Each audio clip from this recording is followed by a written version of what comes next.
history. How do you feel about some people trying to rewrite history at this point?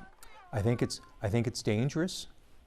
I think it's a cautionary tale. I'm gonna keep on walking. Is often ingrained in our minds. My late grandmother, she kept a old Jet magazine of the famous photograph of Miss Mamie Till standing over the open casket of her son Emmett Till. And the feeling sometimes passes through generations. And I used to always wonder why my grandmother kept that magazine out in full display. After May 25th of 2020, retired Minneapolis Police Chief Madaria Arredondo no longer had to wonder why. I can't breathe, man. Please. When I saw that video, that's what came to mind, that that video was going to forever be cemented, certainly in my mind. Mama, Mama. Many of the grievances that our community had been holding on to for so long, the events that night at 30th in Chicago, that just, it erupted. The fires, the destruction of the city. It was unreal.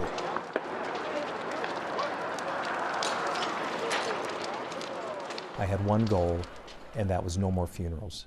I didn't want any loss of life, a civilian life, and I did not want to lose any of my officers from an in-the-line of duty death. It is hard for some of these officers to drive past that old police precinct. It has been incredibly traumatizing. For the men and women who wore that uniform, I needed for us to be on the right side of history. And do you think you were? Yes, absolutely. This was a monumental moment in American policing history.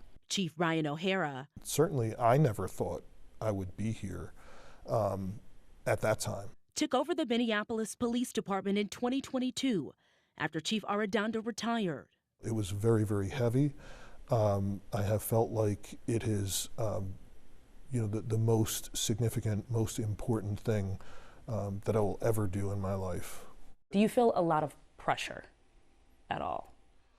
I mean, I absolutely feel pressure. I believe that people expect the police department, especially here, to perform flawlessly. So yes, that is an immense pressure. The first thing I told Chief O'Hara is I said, I apologize, I'm sorry.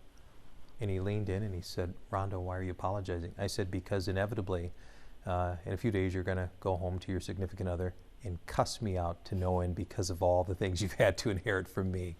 But I said, I want you to know that all the decisions I made were to try to better this police department and the relationship with our communities. Did you ever feel any sense of accountability from what happened in 2020?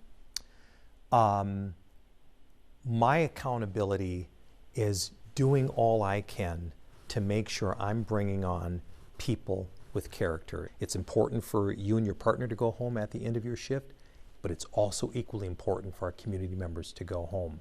She's gonna call the cops on me after George Floyd. I was held hostage by a group of protesters in Loring Park. Minneapolis City Council member Andrea Jenkins represents the area where Floyd was killed. It is our responsibility to demonstrate leadership.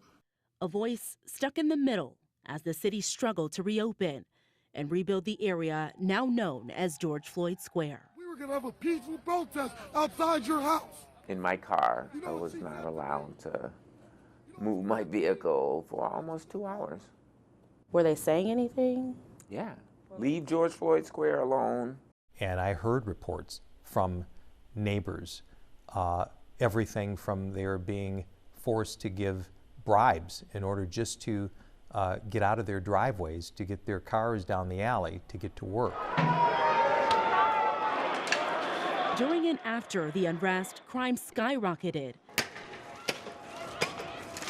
while officers walked away from the department in record numbers. And today, MPD is still dealing with a shortage of officers. We get good human beings that are willing to come into this profession. We have to be better at providing them better training so that they're equipped to respond appropriately and give them better direction at what we expect. I recall having a conversation with my command staff and telling them, I understand the weight of the moment and what you may be experiencing and going through, that our city's experiencing and going through. And this may be difficult. It's going to be the most difficult time in your career ever. And if you come back tomorrow and you decide, I got to tap out, it's just too much. I said, I will honor and respect that and we'll get you reassigned.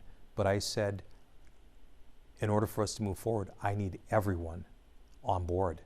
That job is now changing, along with the entire department, as part of a state consent decree, after state and federal investigations revealed years of discrimination and civil rights violations within the department. So I think this is an actual opportunity for the Minneapolis Police Department and our communities to really take ownership of this, to realize that there's not going to be some folks parachuting in to help us, that we have to right this. This has to be about us, and this has to outlast any administration.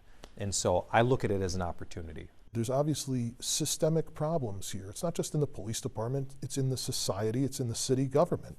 And the police department is just a reflection of systemic issues. As officers, if I'm just here trying to do the best I can do and support my community and I take this to the serious extent, how is that? Simone, thank you so much for bringing that up. Police officers here, especially 5 years later, by and large, do not feel like their humanity has ever been acknowledged.